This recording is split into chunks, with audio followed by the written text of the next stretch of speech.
Hey foodies, welcome to my channel Home Menu. তো আজকে আমি আপনাদের সাথে একটা ঘুগনির রেসিপি আপনাদের সাথে শেয়ার করতে চলছি। সো খুব সিম্পল আর খুব কম সময়ের মধ্যেই হয়ে যাবে।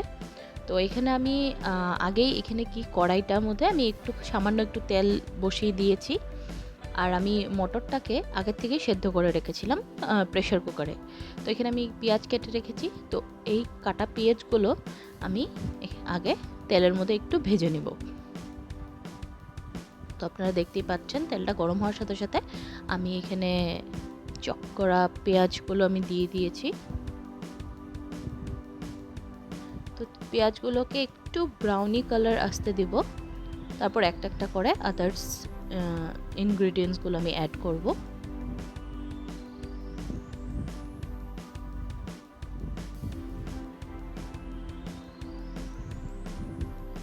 আমি পেঁয়াজটাকে খুব ভালো করে একটু ভেজে নিচ্ছি। পেঁয়াজটা ভাজা হওয়ার পর আমি এখানে আদা আর রসুন চার পাঁচ ছুঁড়া রসুন আর একটুখানি আদা নিয়েছি। তো এটাকে আমি একটু থেতো করে নিব। তো আমার কাছে যেহেতু থেতো করার অন্য কিছু নেই, তো আপনারা জানেনই আমি এটা দিয়েই থেতো করি। তো আনফর্চুনেটলি আমি আজকেও এটা দিয়েই থেতো করছি। তো আমি এখানে আদা রসুনটা না পেস্ট করে দেওয়ার থেকে ঘুগনির মধ্যে এইভাবে থেতো করে দিলে খেতে খুব ভালো লাগে আর স্মেলটাও খুব সুন্দর আসে, তাই আমি এইভাবেই থেতো করে দিই। তো আপনারা চাইলে এটাকে পেস্ট করেও দিতে পারেন।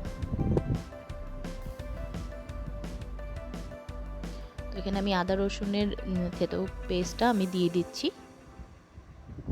দিয়ে একটু ভালো করে নাড়াচাড়া করে নিই, যাতে এই যে আদা রসুনের যেটা একটা কাঁচা গন্ধ আছে না, তো সেটা যাতে চলে যায়। পেঁয়াজের সাথে খুব ভালো করে এটাকেও আমি একটু ভেজে নিচ্ছি। 1 মিনিটের মতো ভাজবো। তারপর আমি এই আলু কেটে রেখেছিলাম, আলুটাকে আমি অ্যাড করে দেব। আলুটা আমি সেদ্ধ করিনি, বাট ছোট ছোট করে কেটে নিয়েছি।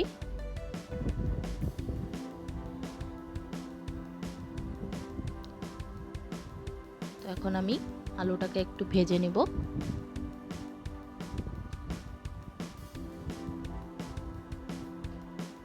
আর কাঁচা লঙ্কা আমি পেস্ট করে দেইনি, জাস্ট এরকম কেটে রেখেছি। তো এই কাঁচা লঙ্কাগুলো দিয়ে দিব। তো আপনারা কাঁচা লঙ্কাটা আপনাদের ঝাল আপনারা কীরকম কতটুক ঝাল পরিমাণটা খান, তো ওইটা হিসেব মতো দিবেন। তো আমরা যেহেতু একটু ঝালটা একটু বেশি খাই, সো তার জন্য আমি 4-5টা কাঁচা লঙ্কা এইভাবেই কেটে দিয়েছি। আমি এটাকে 5 মিনিটস রেখে দিব। আফটার আমি 5 মিনিট পর আমি এটার মধ্যে আদার্স মশলাগুলো অ্যাড করব। তো দেখতে পাচ্ছেন পেঁয়াজগুলো খুব সুন্দর করে ভাজাও হয়ে গেছে, তার সাথে সাথে আলুটাও একটু ভাজা হয়েছে। তো এখন আমি মটরটাকে আগে থেকেই সেদ্ধ করে রেখেছিলাম, আর এখন জলটাকে ভালো করে ছেঁকে আমি মটরগুলো দিয়ে দিচ্ছি। আমি এখনও কোনো মশলা ইউজ করিনি, এখানে অ্যাড করিনি, করব, বাট আগে আলু আর মটরটাকে একটু সামান্য একটু ভেজে নিব পেঁয়াজের সাথে, পেঁয়াজ আদা রসুনের পেস্টের সাথে। এখানে আমি গরম জল বসিয়ে দিয়েছি, বিকজ আজকে লুচির সাথে ঘুগনিটা খাওয়া হবে, তার জন্য।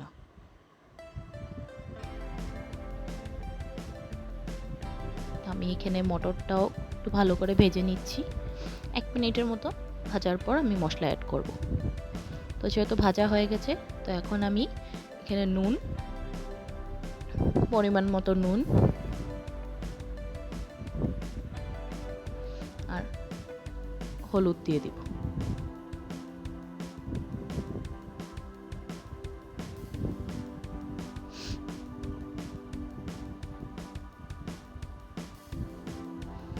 তো এখানে আমি নুন আর হলুদ অ্যাড করে দিয়েছি। নুন হলুদ দিয়ে এটাকে সুন্দর করে একটু ভেজে নিব। তার সাথে দিচ্ছি আমি শাহি গরম মশলা। যদি শাহি গরম মশলা না থাকে, অন্য যে কোনো গরম মশলা থাকলে আপনারা অ্যাড করতে পারেন। আর দিয়েছি একটু চিকেন মশলা। তো আমি এই চিকেন মশলাটা ঘুগনির মধ্যে অ্যাড করি। হয়তো যদি আপনাদের যদি এরকম কোনো অসুবিধা থাকে বা আপনারা যদি না চান তো অ্যাড না করলেও পারেন, বাট আমার খুব ভালো লাগে চিকেন মশলার ওই সেন্টটা, তো তাই আমি ঘুগনির মধ্যে সবসময় অ্যাড করি। এখন আমি এই মশলাগুলো দিয়ে একটু সময় আমি এই আলু আর মটরটাকে ভালো করে ভেজে নিব।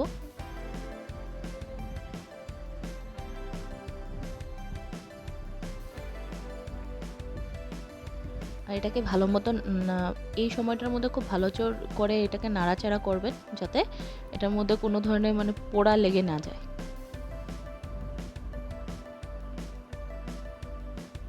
যেহেতু আমরা এখনো এটার মধ্যে জল এড করিনি, পোড়া লাগার একটা সম্ভাবনা থাকে। তো এখন আমি এই মুহূর্ততে আমি এখন টমেটোটা অ্যাড করছি।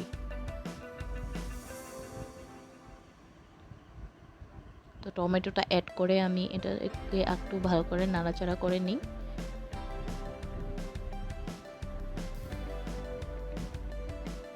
তো এখন আমি এই যে মটর সেদ্ধ করা যেটা জলটা আছে না, সেটা আমি ফেলিনি, তো এটাকে এখন একটু একটু করে দেব আর এটাকে কষাতে থাকবো।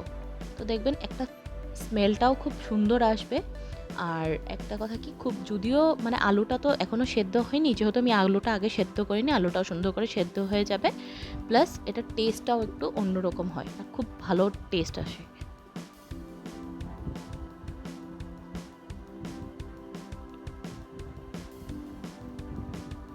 তো আমি এখানে মটর সেদ্ধ করা জলটা, সম্পূর্ণ জলটাই দিয়ে দিয়েছি। তো আপনারা আপনাদের পরিমাণ মতো এই জলটা দিবেন, বাট এই জলটা আপনারা ফেলবেন না। আর আমি আরেকটা কথা বলে দিই, এই মটর সেদ্ধ করার সময় আমি কোনো মটরের মধ্যে আমি কোনো নুন দেইনি। তো আপনারা যদি চান তো সামান্য একটু নুন দিয়ে নিতে পারেন। তো আপনারা দেখতেই পাচ্ছেন অলমোস্ট এটা হয়েই গেছে। আমি এখনও ভালো করে কষাচ্ছি।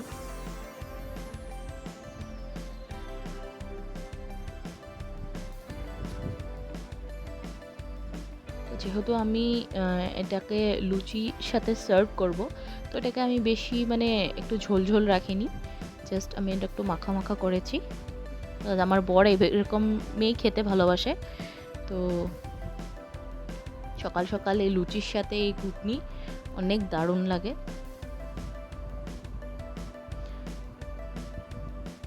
তারপর আমি একটু যেহেতু দেখছি একটু একটু একদম বেশি শুকিয়ে গেছে, তো এখানে যে আমি গরম জল করেছিলাম, তো গরম জলটা আমি এখানে একটু অ্যাড করে দিচ্ছি, সামান্য একটু গরম জল।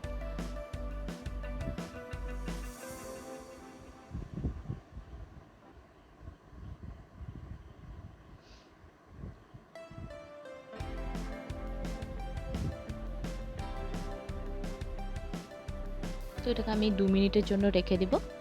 2 মিনিট পর এটাকে আমি নামিয়ে নেব।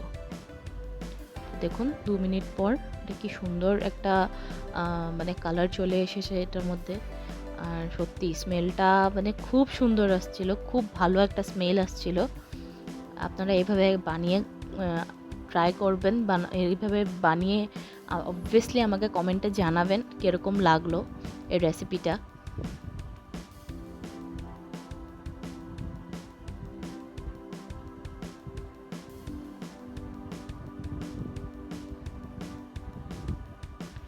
তো এই ঘুগনিটা রেডি। তো আপনারা চাইলে এভাবে বানাবেন আর আমাকে অবভিয়াসলি জানাবেন। আর please like, comment, share and don't forget to subscribe my channel. আর হ্যাঁ, আমি একটাই রিকোয়েস্ট করব আপনাদেরকে, যে আপনারা আমার ভিডিওটাকে কোনো ধরনের স্কিপ না করে ফার্স্ট থেকে পুরো একদম শেষ পর্যন্ত দেখবেন। তো এখানে দেখতেই পাচ্ছেন আমি এখানে সার্ভ করে দিচ্ছি।